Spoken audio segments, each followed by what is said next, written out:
Okay, good morning. Today I am going to show how to make an arrow and some feathers with the M48 Bud K Viking axe. So let's get into it. I didn't make the shaft. I didn't hew the arrow shaft. Also, disclaimer, do not hunt out of season or anything like that. And I do not recommend hunting with homemade arrows unless it's in dire straits, because the draw weights of various bows with specific grains of arrows could make them shatter on impact. This is purely for educational purposes and just to show that I can do fine-tuning work with the Bud K M48 Viking axe. So without further ado, let's get into it. So what do I have? I'm going to use fishing line for my cordage to tie the feathers onto here. I also have liquid Band-Aid. I was debating if I was going to use a pine pitch glue that I previously made, or just use what I have on hand. And I think this is the perfect substance to utilize or to display to show more versatility in what I have. And upon arrival, I'm at a bench in a public area. I was going to use my personal line, but it looks like someone left some fishing line out already. So I'm going to try to utilize what was left here by these people who didn't clean up after themselves, I'm sorry. And what I'm using for the fletching is at the state park. I went around and I found some feathers. I was really looking more for the turkey feathers, but these were harder to come by. So I also have goose feathers, and I think these will do just fine. And I found the goose feathers ironically better along the banks of the lake versus by the ponds. And then the turkey feathers were closest to the road, so that's what I'm going to use. And what this video is going to demonstrate is the nice edge on this axe and its fine ability to split the shaft of the feather here, so that I can then attach it. And then I will most likely also be making the notches first and then moving to the fletchings. So let's start by getting the proper arrow width, or not width, length. How I was taught how to do this is you take the ones, it's a very long shaft. It was 94 cents at Home Depot, and you extend your arm completely out. I like to use my middle finger as well, so it gives me a little bit of extra room. And where it is in the middle of your chest is how long your arrow should be. So I'm gonna go ahead and mark that. I'm gonna unsheath this in my belt as show, just like this. I'm gonna go under the goofy handle, which I will make a review on that soon, and I will draw the axe. What I'm going to do is, there's a series of ways I could do this. I could chop it, which I might go ahead and do. You will not be there for the video because I do not want to cut on the park bench. But there is this lovely stump right here.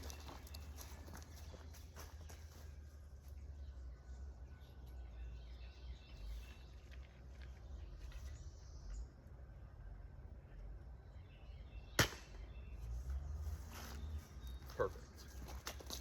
And now I have the arrow shaft ready. So now I'm going to angle the camera down. I'm going to show you how I'm going to put the notches in there.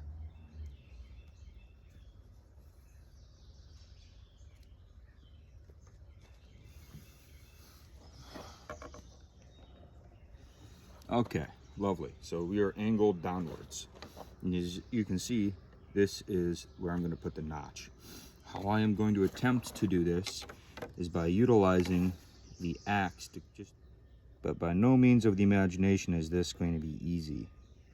I imagine this might split on me and I have a second shaft just in case.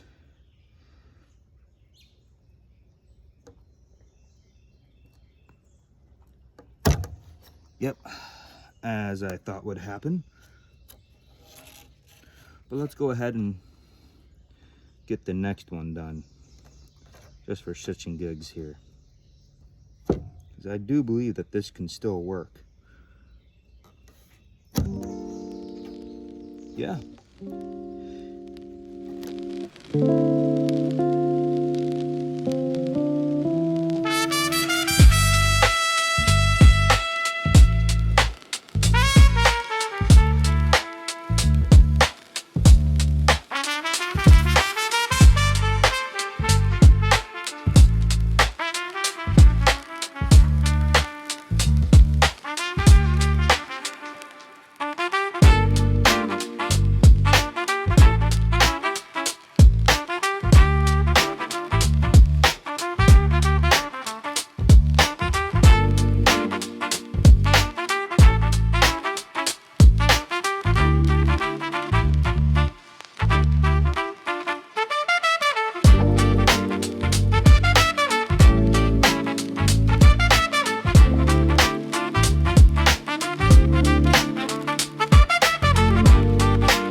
this is the homemade arrow from the axe that I did. This is a store-bought arrow, bow that I got from Amazon. We're gonna see how the arrow flies.